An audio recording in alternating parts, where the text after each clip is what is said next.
پھر آپ نے صحابہ سے کہا چلو میں نے اس طرح خواب دیکھا ہے اور نبیوں کے خواب سچے ہوتے ہیں، انشاءاللہ ہم جا کر کے عمرہ کریں گے۔ آپ چلے، جب مکہ کے قریب پہنچے حدیبیہ کے مقام پر تو مکہ والوں نے آپ کو مکہ میں آنے سے روک دیا۔ تو بہت سارے لوگوں کو اعتراض ہوا کہ خواب آپ نے دیکھا تھا، اس کی تعبیر یہ ہے کہ ہم مکہ میں داخل ہوں تو کیا نبی کا خواب جھوٹا ہو گیا؟ تو اللہ کے نبی صلی اللہ علیہ وسلم نے انہیں یہی بتایا کہ ہاں ہم مکہ میں داخل ہوں گے لیکن ابھی نہیں، خواب کی تعبیر فوراً ہونا ضروری نہیں ہے، ہم آئیں گے، مکہ میں داخل ہوں گے۔ اور آپ نے مدت متعین نہیں کی، لیکن اللہ تبارک و تعالیٰ کی طرف سے یہ مقرر ہو چکا تھا۔ اگلے سال اللہ کے نبی صلی اللہ علیہ وسلم تشریف لائے اور آپ مکہ میں داخل ہوئے اور آپ کے صحابہ نے عمرہ کیا، سر مڈائے اور سل کے بال کٹوائے۔ اس طرح سے بہت سارے خواب ہیں، لیکن ہم ان چند خوابوں پر اکتفا کرتے ہوئے آگے بڑھتے ہیں۔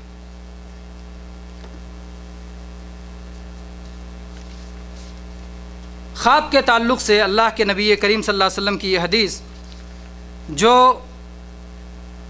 صحیح بخاری میں، سنن ترمذی میں مروی ہے، آپ نے فرمایا کہ جب آخری زمانہ ہوگا تو ایمان والے کے خواب جھوٹے نہیں ہوں گے، بہت کم ایسا ہوگا، بہت زیادہ خواب اس کے سچے ہوں گے، بہت کم اس کو غلط قسم کے خواب آئیں گے، زیادہ تر خواب سچے ہوں گے۔ اور آپ نے فرمایا سب سے زیادہ سچے خواب اس کے ہوں گے، وَأَصْدَقُهُمْ رُؤْيَا أَصْدَقُهُمْ حَدِيثًا، سب سے زیادہ سچے خواب اس کے ہوں گے جو اپنی بات چیت میں سب سے زیادہ سچا ہوگا۔ کچھ کہہ رہے ہیں شیخ؟ کچھ فرما رہے ہیں؟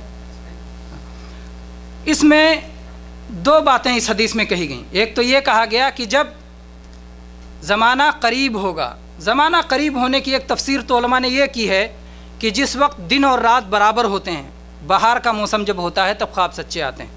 لیکن یہ تعبیر سے زیادہ صحیح تعبیر وہ ہے، اس تفسیر سے زیادہ حدیث کی صحیح تفسیر وہ ہے جس میں کہا گیا ہے کہ قیامت سے پہلے مراد ہے، جب زمانہ قریب ہوگا یعنی جب قیامت سے قریب ہو جائے گا، جیسا کہ دوسری روایات میں یہ بات بھی آئی ہے کہ آخری زمانے میں ایسا ہوگا۔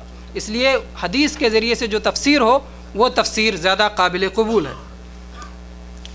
کیونکہ جب آخری زمانہ ہوگا تو ایمان والوں کے ساتھی بہت کم رہ جائیں گے اور ان کو پریشانیاں چاروں طرف سے ہوں گی، تو اللہ تبارک و تعالیٰ خواب کے ذریعے سے ان کو بشارتیں عطا فرمائے گا اور اس طرح سے ان کے دلوں کو تائید حاصل ہوگی اور ان کے دلوں کو قوت ملے گی۔ اس لیے آخری زمانے میں زیادہ تر خواب سچے آئیں گے اور اس میں بھی زیادہ سچے خواب ان کے آئیں گے جو کہ زیادہ سچے ہوتے ہیں۔ جتنا زیادہ انسان سچا ہوگا اس کو اسی قدر سچے خواب آئیں گے۔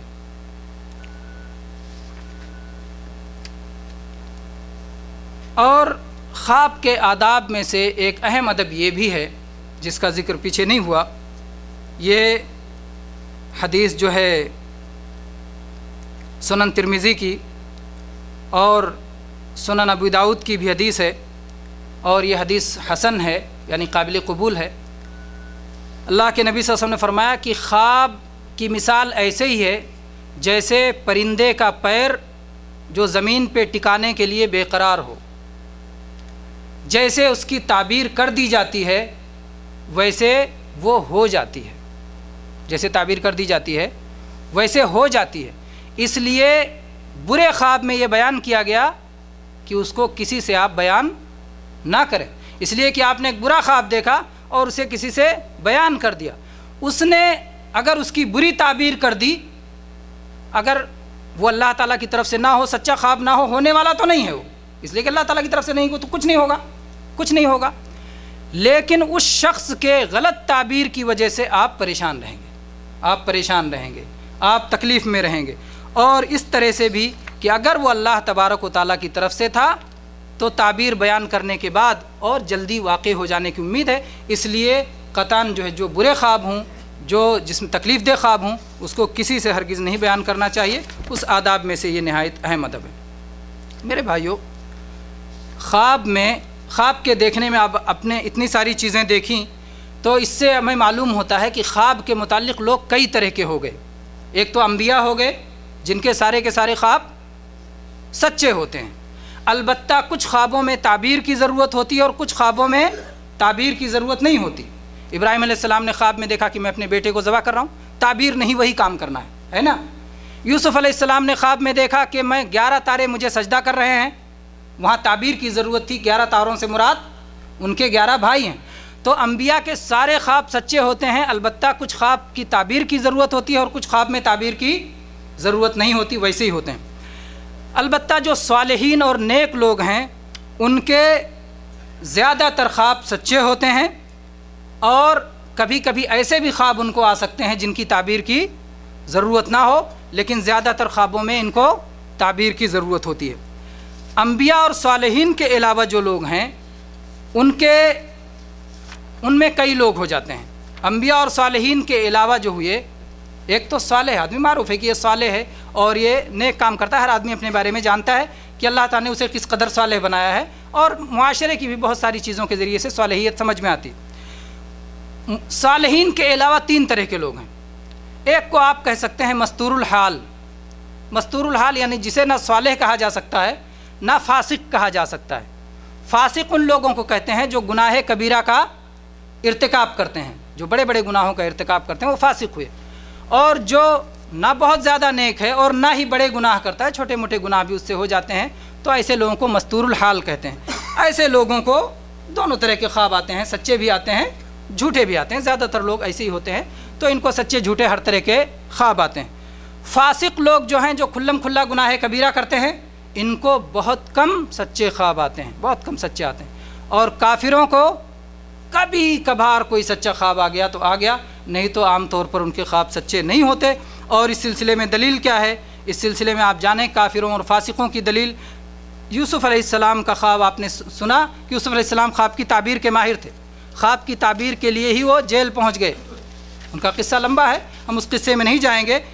تو جب جیل میں تھے، اس موقع پر 2 شخص آئے جو جیل میں قید تھے، انہوں نے یوسف علیہ السلام سے تعبیر پوچھی۔ انہوں نے کہا، ایک شخص نے کہا کہ میں نے یہ دیکھا ہے کہ میں شراب بنا رہا ہوں اور اپنے مالک کو شراب پلا رہا ہوں، میں انگور نچوڑ کے شراب بنا رہا ہوں اور پھر میں اپنے مالک کو پلا رہا ہوں۔ اور ایک شخص نے کہا، میں نے یہ خواب دیکھا ہے کہ میں اپنے سر پہ روٹی کی ٹوکری اٹھائے ہوئے ہوں اور پرندے اسے نوچ نوچ کے کھا رہے ہیں۔ یوسف علیہ السلام نے ان دونوں کی تعبیر کی، کہا کہ تم جیل سے آزاد ہو کے اپنے مالک کے پاس دوبارہ جاؤ گے اور تم اس کو شراب پلاؤ گے، اور اس کے کہا کہ تم کو سزا ہوگی، پھانسی کی سزا ہوگی، اور تمہاری لاش کو پھینک دیا جائے گا اور چیل کوے تمہاری لاش کو کھائیں گے۔ اور آپ نے کہا جو تعبیر کر دی گئی ایسا ہی ہوا، اور ایسا ہی ہوا جیسے اللہ کے نبی یوسف علیہ السلام نے تعبیر کی تھی۔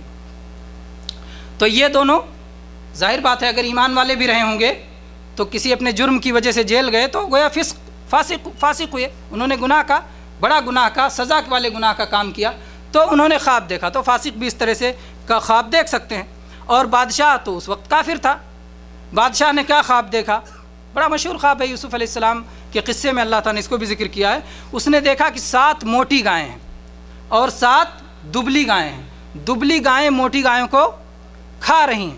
اور اسی طرح سے آپ نے دیکھا کہ 7 اس بادشاہ نے دیکھا کہ 7 ہری بالیاں ہیں اور 7 سوکھی بالیاں ہیں، سوکھی بالیاں ہری بالیوں کو کھا رہی ہیں۔ جب اس نے یہ خواب دیکھا تو جو اس کے ارد گرد میں تھے، جو حواری تھے، جو اس کے پاس جن کا وہ عالم تصور کرتا تھا، جن سے وہ خواب کی تعبیر پوچھ سکتا تھا، اس نے کہا کہ بھائی میرے خواب کی تعبیر کیا ہے، بتاؤ گے؟ ان لوگوں نے کہا ہم لوگ پریشان خیالات کی تعبیر نہیں بتاتے، یہ پریشان خیالات ہیں کہ کیا تعبیر ہو سکتی۔ لیکن بادشاہ کو خواب کچھ اہم لگ رہا تھا، اسے لگ رہا تھا کہ مجھے شاید مستقبل کی کوئی بات بتائی جا رہی ہے کہ جس کی مجھے تیاری ہونی چاہیے، یہ کیا ہے؟ یہ خواب اسے پریشان کیے ہوئے تھا، تعبیر اس کی چاہتا تھا۔ جو شخص آزاد ہو کے جیل سے آیا تھا، یوسف علیہ السلام نے تعبیر بتائی تھی کہ اپنے مالک کو جا کے شراب پلاؤ گے، تم آزاد ہو جاؤ گے جیل سے۔ آپ نے کہا تھا کہ اپنے جو ہے مالک سے میرا بھی ذکر کرنا کہ ایک بے گناہ بیچارہ جیل میں پڑا ہوا ہے، لیکن وہ بھول گیا، اپنا آزاد ہو کے نکل آیا تو بھول گیا دوسرے مصیبت زدہ کا۔ اب جب خواب کی تعبیر کی بات آئی تو اس نے اسے یاد آیا، اس نے کہا مجھے موقع دو، میں اس کی تعبیر معلوم کر کے آتا ہوں۔ دیکھیں، معلوم کر کے کس سے آنا ہے اس کا نام نہیں لیا کہ جا کے میں ان سے پوچھ کے آؤں گا، ہے نا؟ یوسف علیہ السلام نے جبکہ اس سے کہا تھا کہ میرا ذکر کرنا، لیکن اتنا ناشکرا وہ شخص نکلا کہ یہ نہیں کہا کہ میں یوسف علیہ السلام سے پوچھوں گا اور پھر آ کے بتاؤں گا، میں جا کے، مجھے موقع دو، میں جا کے پوچھ کے معلوم کر کے آتا ہوں۔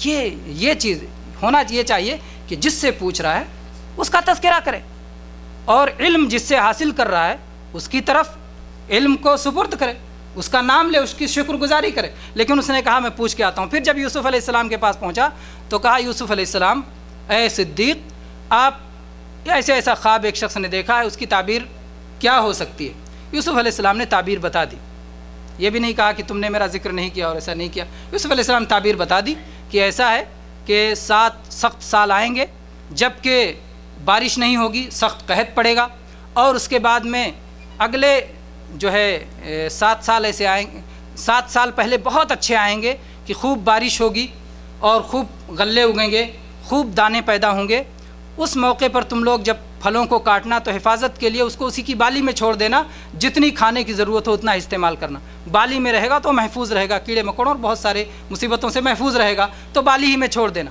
اور اس کے بعد میں پھر 7 سال بہت مصیبت کے آئیں گے، اس میں یہ کام آئیں گے، اور اس کے بعد 7 سال کے بعد پھر جو ہے 1 سال ایسا ہوگا کہ خوب بارش ہوگی اور پھر اچھی طرح سے زمین میں پودے اگیں گے، لیکن اس کے بعد پھر مصیبت آئے گی۔ تو بادشاہ نے جب یہ تعبیر سنی تو کہا کس نے یہ تعبیر بیان کی ہے؟ اسے لے آؤ، میں اسے اپنا قریبی بنانا چاہتا ہوں۔ یوسف علیہ السلام کے پاس انہیں بھیجا تو یوسف علیہ السلام نے کہا کہ میں یوں ہی نہیں نکلوں گا جیل سے، میرے معاملے کی تحقیق کی جائے۔ اور بہرحال وہ واقعہ لمبا ہے۔ یوسف علیہ السلام کو بعد میں یوسف علیہ السلام نکل کے آئے جیل سے، اور ان کو اس نے وزیر خزانہ بنایا، اور آپ نے ان چیزوں کی حفاظت کی اور غلے کو قوم میں تقسیم کیا، اور اس مصیبت کے بعد 7 سال کے طویل قحط کے باوجود آپ نے جو ہے ان کا، لوگوں کا اور عوام کا بھلا کیا۔ تو یہ رہا فاسق کا خواب اور کافر کا خواب، کہ کافر بھی خواب دیکھ سکتے ہیں، ان کا خواب بھی کبھی کبھار سچا ہو سکتا ہے، اللہ تبارک و تعالیٰ کی طرف سے کسی چیز کی تنبیہ کے لیے ہو سکتا ہے، اور مستقبل کی کوئی بات ان کے ذہن میں بھی آ سکتی ہے۔ میرے بھائیو، کچھ اہم مسائل ہیں جو کہ خواب کے نمونوں سے پہلے ان کا بیان ہو جانا چاہیے۔ ایک مسئلہ تو یہ ہے کہ کیا خواب سے شرعی مسائل کا ثبوت ہو سکتا ہے؟ یعنی کوئی آدمی کہے کہ میں نے اس طرح خواب دیکھا ہے اور اس میں ہمیں یہ حکم دیا گیا ہے، یہ کرنا چاہیے، یہ نیکی کا کام ہے، یہ ثواب کا کام ہے، تو کیا ایسا ہو سکتا ہے؟ خواب کے ذریعے کسی شرعی مسئلہ کا ثبوت نہیں ہو سکتا ہے، کیونکہ اللہ کا دین مکمل ہے۔ اللہ تبارک و تعالیٰ نے اعلان کر دیا ہے الیوم اکملت لکم دینکم واتممت علیکم نعمتی ورضیت لکم الاسلام دینا۔ اللہ کا دین مکمل ہے، اب کسی خواب کے ذریعے سے اس میں اضافہ نہیں کیا جا سکتا۔ پھر آپ میرے بھائی، آپ یہ بھی جانتے ہیں کہ ہمارے پاس دین کو حاصل کرنے کا جو طریقہ ہے وہ ایسا طریقہ ہے کہ اس میں باطل کی ملاوٹ نہیں ہے نا؟ اللہ کی کتاب ہے، اس میں باطل آ نہیں سکتا، اللہ کے نبی کی صحیح احادیث ہیں، اس میں باطل آ نہیں سکتا، اجماع امت ہے، اس میں باطل آ نہیں سکتا، قیاس قرآن و حدیث کے بغیر ہو نہیں سکتا، صحیح قرآن اور صحیح حدیث کے ذریعے ہی ہوگا۔ تو جو ہمارے پاس طریقے ہیں قرآن، حدیث، اجماع، اس میں باطل کا گزر نہیں ہے۔ اس لیے کسی بھی شخص کو کوئی دینی مسئلہ ثابت کرنے کے لیے ایسے چیز کا سہارا لینے کی ضرورت نہیں جس میں حق بھی ہے اور باطل بھی ہے، کیونکہ خواب میں کچھ حق بھی ہے اور کچھ باطل بھی ہے۔ خواب کوئی اللہ تعالیٰ کی طرف سے ہے اور کوئی خواب شیطان کی طرف سے ہے، اور کوئی خواب آپ کے اوہام اور خیالات اور آپ کی خواہشات اور آپ کی سوچ اور آپ کی فکر کا نتیجہ ہے۔ اس لیے خواب میں حق و باطل دونوں ملے ہوئے ہیں، اور شریعت ہم ایسی جگہ سے نہیں لیتے جہاں پہ حق و باطل دونوں ہو، شریعت ہم ایسی جگہ سے لیتے ہیں جہاں پورا کا پورا حق ہی ہوتا ہے۔ اسی طرح سے اللہ کے نبی کریم صلی اللہ علیہ وسلم نے فرمایا ہے ترکت فیکم امرین لن تضلوا ما ان تمسکتم بہما، میں نے تم میں 2 چیزیں چھوڑی ہیں، اگر تم ان کو مضبوطی سے تھامے رہو گے گمراہ نہیں ہو سکتے۔ تو آپ نے کہا اللہ کی کتاب کو مضبوط تھامو، گمراہ نہیں ہوگے، اللہ کے نبی صلی اللہ علیہ وسلم کی سنت کو مضبوط تھامو، گمراہ نہیں ہوگے، اور خواب میں خواب کو جو پکڑے گا اس کے گمراہی سے بچنے کی ضمانت آپ نے نہیں دی۔ خواب پکڑنے والوں کے گمراہی سے بچنے کی ضمانت اللہ کے نبی صلی اللہ علیہ وسلم نے نہیں دی ہے، کیونکہ خواب میں حق بھی ہوتا ہے اور باطل بھی ہوتا ہے، یہ کتاب و سنت کی چیز نہیں ہے۔ پھر اگر آپ نے کوئی خواب دیکھا اور خواب 3 طرح کا ہوتا ہے تو آپ کیسے متعین کریں گے کہ خواب اللہ ہی کی طرف سے؟ وہ خواب شیطان کی طرف سے بھی تو ہو سکتا ہے، وہ خواب آپ کے سوچنے کا ذریعہ بھی ہو سکتا ہے۔ خواب میں سونے والا آدمی اللہ کے یہاں مرفوع القلم ہے.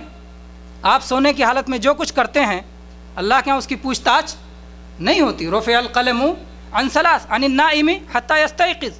جو آدمی سو رہا ہے سونے کی حالت میں آپ جو کچھ کریں اس کا اعتبار نہیں ہے. سونے کی حالت میں ایک آدمی اپنی بیوی کو طلاق دے رہا ہے سوتے سوتے، طلاق پڑ جائے گی؟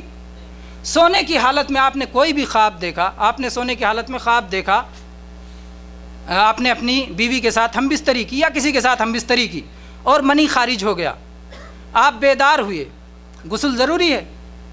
غسل ضروری کب ہوگا؟ جب آپ نے منی کے قطرے اپنے کپڑوں پہ دیکھے. تو جاگنے کی حالت میں جو ہوا اس پہ جو ہے نتیجہ ہے، جو سونے کی حالت میں ہوا اس کا نتیجہ نہیں ہے. سونے کی حالت میں کسی نے دیکھا کہ کسی کے ساتھ زنا کر رہا ہے تو کیا اس پہ حد قائم کیا جائے گا؟ تو سونے والا مرفوع القلم ہے، مرفوع القلم ہے، قلم اس سے اٹھا لیا گیا ہے، اس کی کسی حرکت کا کوئی اعتبار نہیں، اس لیے خواب سے شریعت نہیں بن سکتا ہے. اب اگر کوئی آئے اور کہے کہ اذان کی ابتدا تو خواب سے ہوئی، ایک صحابی نے خواب میں دیکھا، بہت ساری چیزوں کو انہوں نے خواب میں دیکھا، کوئی ناقوس بجا رکھا ہے، بھائی ناقوس دے دو ہم لوگ ایسے اعلان کریں گے نماز کے لیے. پھر جو ہے ایک شخص نے اسے کہا کہ میں اس سے اچھا نہ صلاۃ کے لیے بلانے کا اس سے اچھا طریقہ نہ سکھاؤں. پھر اس نے اذان سکھایا، اللہ اکبر اللہ اکبر، اشہد ان لا الہ الا اللہ اشہد ان محمد رسول اللہ، آخر تک اس نے کہا ایسے ایسے بول کر کے اذان کے لیے بلایا کرو. اللہ کے نبی صلی اللہ علیہ وسلم سے آ کر کے بیان کیا تو اللہ کے نبی نے کہا بلال چلو اذان دو. تو خواب کی بنیاد پہ تو ہوا. اسی طرح سے صحابہ کرام آئے، بہت سارے صحابہ کرام نے کہا کہ ہم نے دیکھا ہے کہ شب قدر رمضان کی آخری 10 راتوں میں ہے. کچھ صحابہ کرام آئے اور انہوں نے کہا کہ ہم نے دیکھا ہے کہ شب قدر رمضان کی آخری 7 راتوں میں ہے. اللہ کے نبی صلی اللہ علیہ وسلم نے فرمایا کہ آخری 10 راتوں میں تلاش کرو، اس لیے کہ 7 بھی 10 میں شامل ہے. آپ نے کہا میں دیکھ رہا ہوں کہ تم سب کے خواب ایک جیسے ہیں، تم سب کے خواب ایک بات پہ متفق ہیں. اس سے معلوم ہوتا ہے کہ اگر کسی خواب پہ بہت سارے لوگ متفق ہوں تو عام طور پر وہ خواب اللہ تعالیٰ کی طرف سے ہوتا ہے اور صحیح خواب ہوتا ہے. تو آپ نے کہا میں دیکھ رہا ہوں کہ تم لوگوں کے خواب ایک جیسے ہیں، لہٰذا شب قدر کو رمضان کی آخری 10 راتوں میں تلاش کرو. تو اس سے کیا معلوم ہوتا ہے؟ یہ بھی خواب سے ہوا. تو آپ کیا کہیں گے؟ خواب سے تو شریعت کی بعض چیزیں ہوئیں، تو خواب سے شریعت کیوں نہیں بن سکتا؟ کیا جواب ہوگا؟ اس کا جواب یہ ہے کہ خواب سے نہیں ہوا. جب خواب اللہ کے نبی صلی اللہ علیہ وسلم کو بیان کیا گیا اور اللہ کے نبی صلی اللہ علیہ وسلم نے اسے قبول کیا تو پھر یہ شریعت ہوئی. تو گویا یہ شریعت بنی حدیث سے، یہ شریعت بنی سنت سے، یہ نبی صلی اللہ علیہ وسلم کے بتانے سے شریعت بنی. اگر نبی صلی اللہ علیہ وسلم نے اس کو اختیار نہ کیا ہوتا تو پھر یہ چیز شریعت کا حصہ نہیں بن سکتی تھی. البتہ ایک چیز ہے کہ خواب سے کسی شرعی مسئلے کی تائید ہو سکتی ہے. اس کا کیا مفہوم ہے؟ ہم یہ حدیث پڑھیں گے تب پھر اس کا مفہوم صحیح طور پہ سمجھ میں آئے گا. بخاری و مسلم کی حدیث ہے، ابو جمرہ بیان کرتے ہیں، کہتے ہیں کہ میں نے حج تمتع کیا. کچھ لوگوں نے روکا کہ حج تمتع مت کرو. میں نے جا کر کے عبداللہ ابن عباس رضی اللہ عنہ سے سوال کیا. عبداللہ بن عباس رضی اللہ عنہ نے کہا نہیں، حج تمتع کرو. کس نے روکا حج تمتع سے؟ حج تمتع جائز ہے، حج تمتع کرو. کہتے ہیں کہ پھر اس کے بعد میں نے حج تمتع کر لیا. پھر میں نے خواب میں دیکھا کہ کوئی مجھ سے کہنے والا کہہ رہا ہے حج قبول ہے، عمرہ قبول ہے، حج مقبول ہے، عمرہ مقبول ہے. کرے میں بڑا خوش ہوا. میں عبداللہ ابن عباس رضی اللہ عنہ کے پاس آیا اور میں نے ان سے یہ خواب بیان کیا تو عبداللہ بن عباس رضی اللہ عنہ کہا نبی کریم صلی اللہ علیہ وسلم کی سنت ہے، اور کہا کہ میرے پاس تم ذرا رکو، میں اپنے مال میں سے کچھ تمہیں دینا چاہتا ہوں جو تم نے خواب دیکھا ہے اس بنیاد پر. تو اس خواب سے ایک مسئلے کی تائید ہوئی کہ حج تمتع جائز ہے. لیکن دوسرا مسئلہ اس میں اور بھی ہے، وہ یہ ہے کہ بشارت، اس میں بشارت ہوئی. کس کی بشارت ہوئی؟ کون بتائے گا؟ قبول ہونے کی بشارت ہوئی. اور کیا بشارت ہوئی؟ ابن مسعود رضی اللہ عنہ نے ابن عباس رضی اللہ عنہ کے قول کی تائید ہوئی. ابن عباس رضی اللہ عنہ کی قول کی تائید ہوئی کہ آپ کو جو آپ نے مسئلہ بتایا تھا وہ مسئلہ برحق نبی صلی اللہ علیہ وسلم کی سنت کے مطابق ہے. تو عبداللہ ابن عباس رضی اللہ عنہ اس بشارت پہ خوش ہوئے کہ میں نے ایک مسئلہ بتایا اور وہ مسئلہ اللہ تبارک و تعالیٰ کی طرف سے اس کی تائید ہوئی. عبداللہ بن عباس نے کس سے سنا تھا یا کس سے دیکھا تھا؟ نبی صلی اللہ علیہ وسلم کے ساتھ انہوں نے حج کیا تھا، وہ جانتے تھے کہ بہت سارے صحابہ نے حج تمتع کیا تھا اللہ کے نبی کے ساتھ. تو انہوں نے کوئی مسئلہ ایسا نہیں بتایا جو کتاب و سنت سے خارج تھا. کتاب و سنت کے مسئلہ بتایا تھا، لیکن اس کی تائید خواب سے ہوئی۔ خواب سے تائید اس وقت قبول کی جائے گی جب اصل کہاں موجود ہو؟ کتاب و سنت میں۔ جب اصل موجود ہو تب تائید مقبول ہوگی، نہیں تو مقبول نہیں۔ ان کے لیے شیخ انعام دے دیں۔ آفتاب بھائی نے ماشاءاللہ بہت اچھی طرح مسئلے کو سمجھا، اللہ آپ کے علم و فہم کو اور زیادہ کریں۔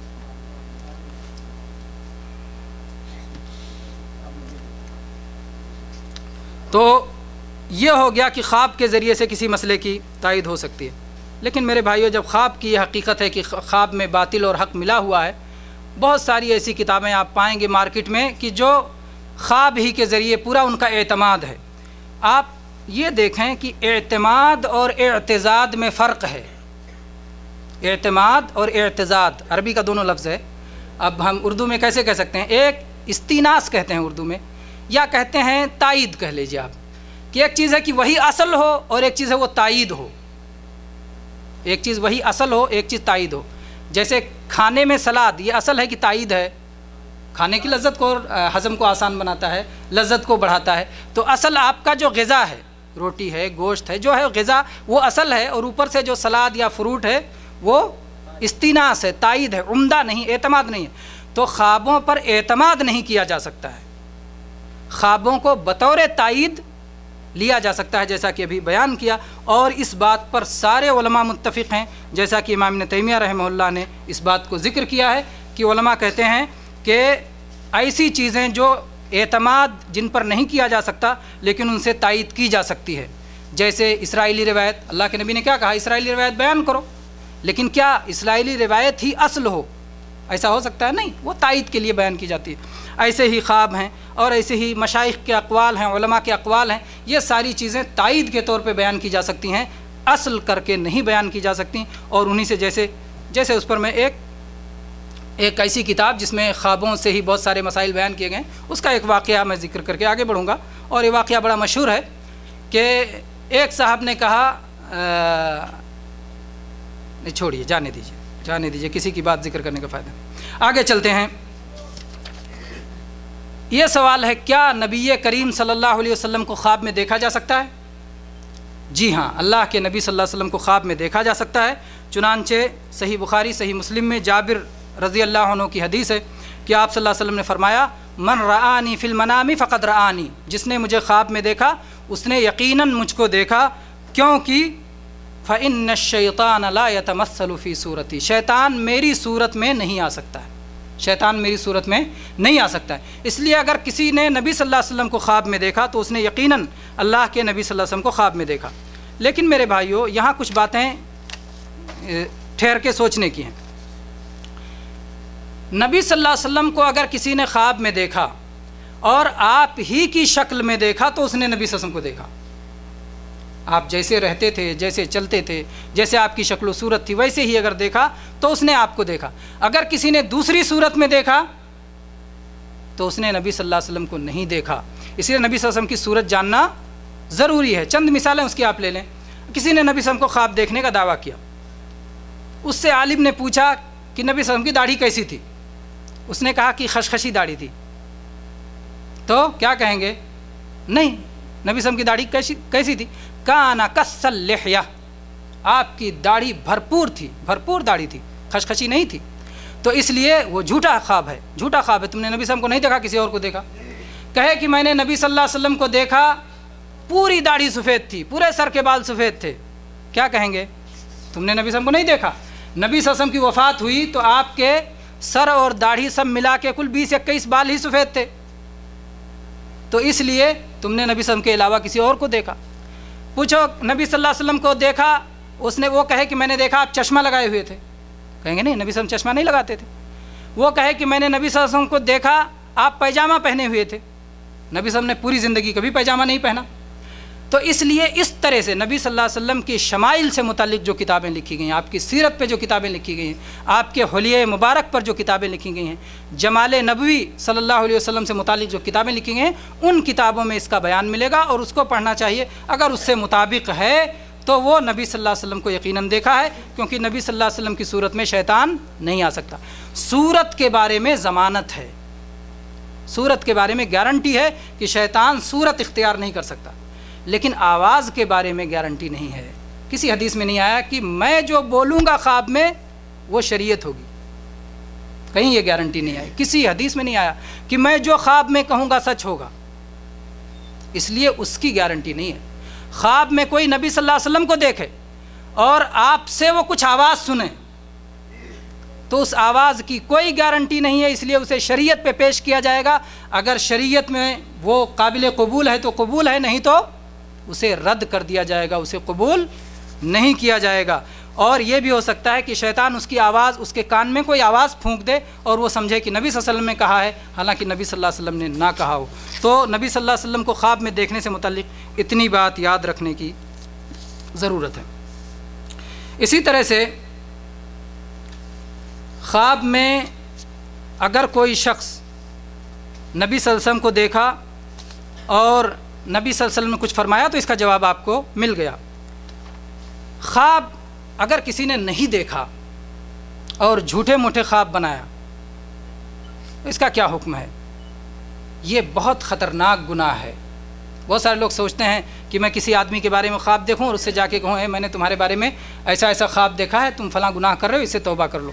اس کو سدھارنے کے لیے جھوٹا خواب بیان کرتے ہیں، جھوٹا خواب بناتے ہیں، جھوٹا خواب، تاکہ وہ سدھر جائے گا، ایک آدمی کی اصلاح ہو جائے گی، میرا بیڑا پار ہو جائے گا۔ نہیں، جھوٹ بولنے کی اللہ نے اجازت نہیں دی آپ کو کسی آدمی کی اصلاح کرنے کے لیے، ہے۔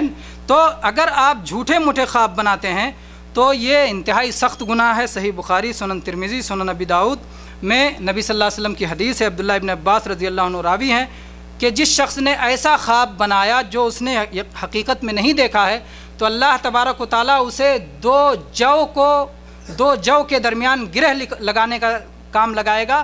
جب تک وہ دونوں جو کے درمیان گرہ نہیں لگا دے گا تب تک اللہ اسے عذاب دیتا رہے گا۔ اور ظاہر بات ہے کوئی دو جو میں گرہ نہیں لگا سکتا۔ جو دیکھا ہے، بہت سارے لوگوں نے دیکھا ہوگا، کچھ لوگوں نے دیکھا ہوگا، زیادہ تر لوگوں نے ہو سکتا ہے نہ دیکھا ہو۔ جو کا جو دانہ ہوتا ہے اس کی مونچھیں ہوتی ہیں، اب مونچھیں کہہ لیجئے، وہ دانے کے ساتھ تھوڑا سا نکلا ہوتا ہے۔ گیہوں کے دانے میں مونچھیں نہیں ہوتی، جو کے دانے میں مونچھیں ہوتی ہیں۔ اگر آپ کو دو جو کے دانے دیے جائیں اور ان کو گرہ لگانے کے لیے کہا جائے، گانٹھ لگانے کے لیے کہا جائے، آپ کبھی گانٹھ نہیں لگا سکتے، اتنی بڑی مونچھ نہیں ہوتی کہ گانٹھ لگا دیں۔ تو اللہ کے نبی صلی اللہ علیہ وسلم نے فرمایا کہ اس وقت تک اسے عذاب دیا جاتا رہے گا جب تک کہ وہ گرہ لگا نہ دے، یعنی ہمیشہ عذاب دیا جائے گا، اسے ہمیشہ عذاب دیا جائے گا جو جھوٹا خواب بنائے گا۔ اسی طرح سے صحیح بخاری میں عبداللہ بن عمر رضی اللہ عنہ کی روایت ہے کہ اللہ کے نبی صلی اللہ علیہ وسلم نے فرمایا کہ سب سے بڑا جھوٹ یہ ہے، سب سے بڑا جھوٹ یہ ہے کہ آدمی اپنی آنکھوں کو وہ چیز دکھلائے جو حقیقت میں اس کی آنکھوں نے نہیں دیکھا ہے۔ تو جھوٹا خواب بہت بڑا گناہ ہے، اس لیے کسی بھی سبب سے جھوٹا خواب بیان کرنا اور جھوٹا خواب کے بیان کرنے میں شریک ہونا درست نہیں ہے۔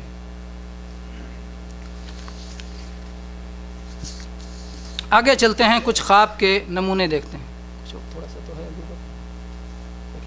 انعامات بھی تقسیم کرنا، بس ایک خواب میں بیان کروں۔ بہت سارے نبی صلی اللہ علیہ وسلم سے بہت سارے خواب آئے ہیں اور ان کی تعبیریں بھی آئی ہیں، اور مردوں کا خواب اور عورتوں کے خواب سے متعلق بھی بہت سارے خواب آئے ہیں، لیکن وقت چونکہ بہت تیزی سے گزر رہا ہے اور بہت آگے جا رہا ہے، اس لیے میں 2-3 خواب بیان کر کے اور پھر اپنی بات ختم کروں گا۔ اور آپ لوگوں کے انعامات بھی رکھے ہوئے ہیں کہ جو جوابات دیں گے ان کے انعام ملے گا۔ پہلے یہی دیکھ لیتے ہیں دن کا خواب۔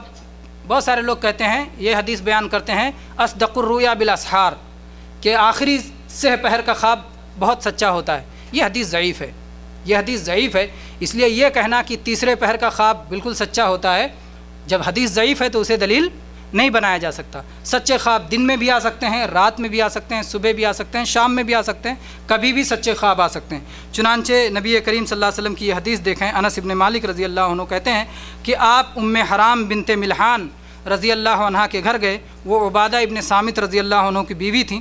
ایک دن آپ ان کے گھر گئے، انہوں نے کھانا کھلایا اور آپ کے سر میں جوئیں ڈھونڈ رہی تھیں اور آپ لیٹے اور سو گئے۔ اللہ کے نبی صلی اللہ علیہ وسلم لیٹے اور سو گئے اور آپ نے خواب دیکھا، آپ بیدار ہوئے اور آپ ہنس رہے تھے۔